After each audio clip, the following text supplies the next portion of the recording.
G'day folks, thank you for joining me as we have a look at Matchbox's B-26B Marauder Red Range Kit PK407, originally released in 1976, with this being a 1983 boxing. I didn't have this one until later in my youthful modelling time. By that time I'd built some big Hasegawa models, and the B-26, while far less complex, still looked nice on the shelf next to the more detailed models. So let's have a look.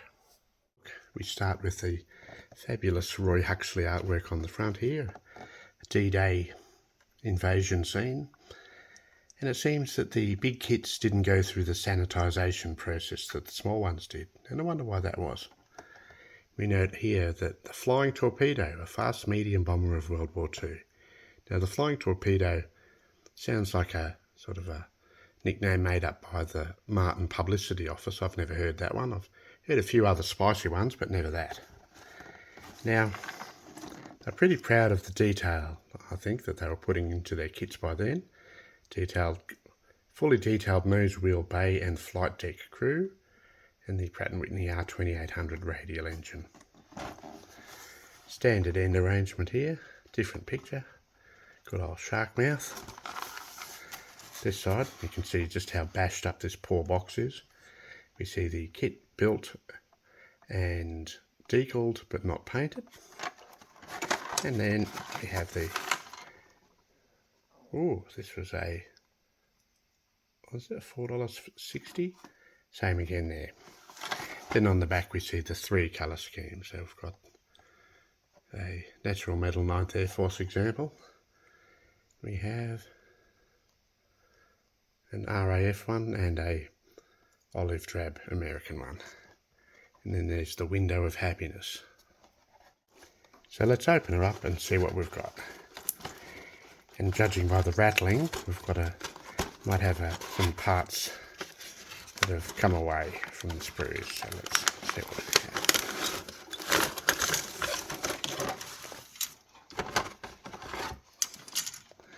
Yeah.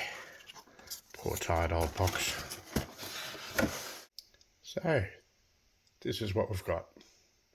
Of course, it's got a massive fold-out instruction sheet. It starts off with the red background image. The Red Range kit, we've got a lot of detail, so 13 whole steps. Step 1, assemble the cockpit and the aircrew, etc. Look at that detailed bulkhead. Step 2, we have the dorsal turret. Step 3, we have the vertical tail surfaces, and step 4, we have the horizontal tail surfaces. Step 5, if you're going to use the stand, cut it out. Put the turret in, unglued, so it'll rotate, and the same with the rear guns. So put all the stuff in the fuselage and join the halves. Step 6, the vertical and horizontal tail surfaces go onto the fuse. Step 7, and the rear gun position details. And here's a very important one that I don't think I read back in the day. What does that down arrow mean? It means without stand, add nose weight. Guess who didn't add nose weight and had a tail sitter? And that was even after I'd built the Mitchell that had the same issue. Step 8, the engines and cowls, etc.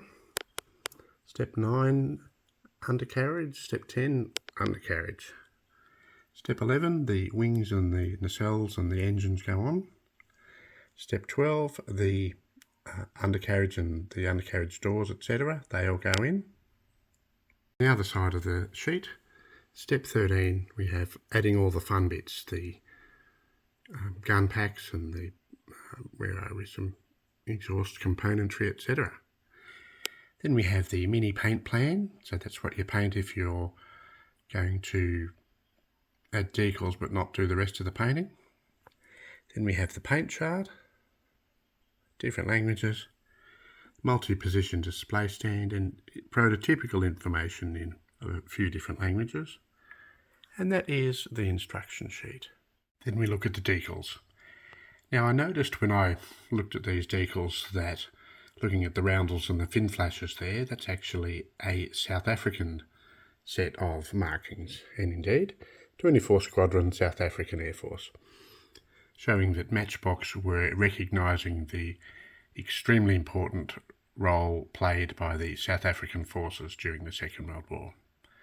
And then we have those terrific shark mouths and the D-Day stripes included as decals, which would have brought about a sigh of relief from a lot of the younger modelers. And the tail markings and the squadron and airplane markings for one, and then the same for another one. So yeah, I'm not sure how good these decals are, but I'm not going to look too far, but yeah, they could be usable. We have the Transparencies.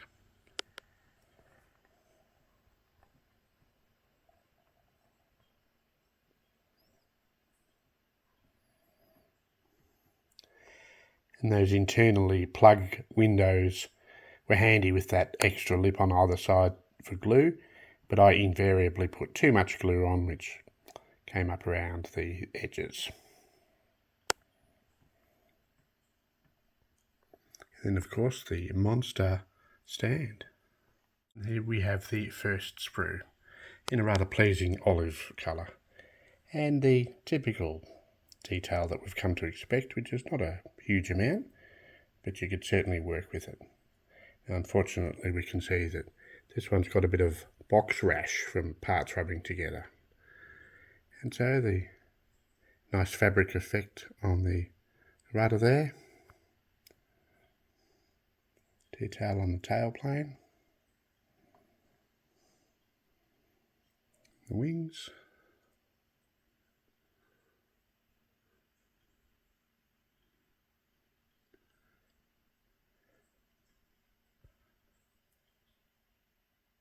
and then the inside.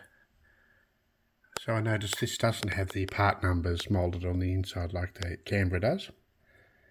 And of course, there's no interior detail, but that's what detailing is all about. And I see here a Matchbox stamp, 1977. Okay.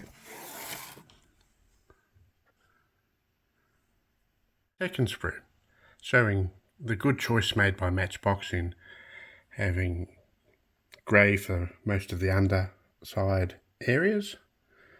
So you've got green for the top, grey in the fuselage, grey for underneath, and black for everything else, which really helped if you weren't going to paint it. So looking at the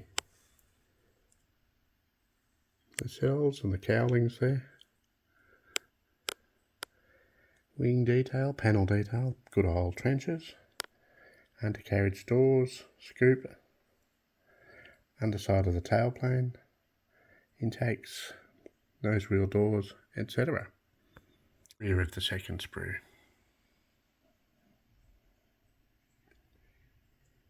I'm not sure if inside of those cowlings whether that's meant to be detail or whether that's handy lining up points for the engines. And a bit of flash.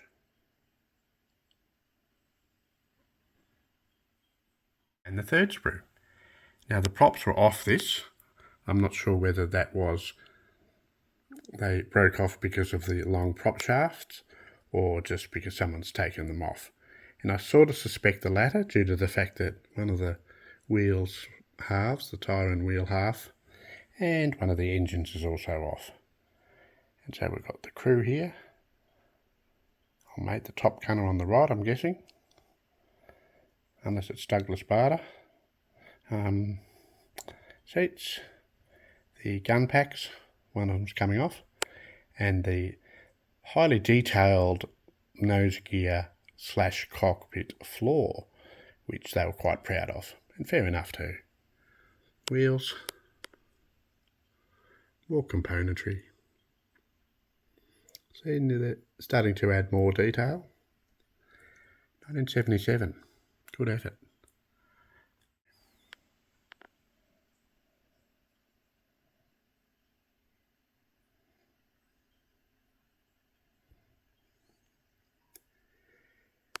And this is one of the things I liked about Matchbox.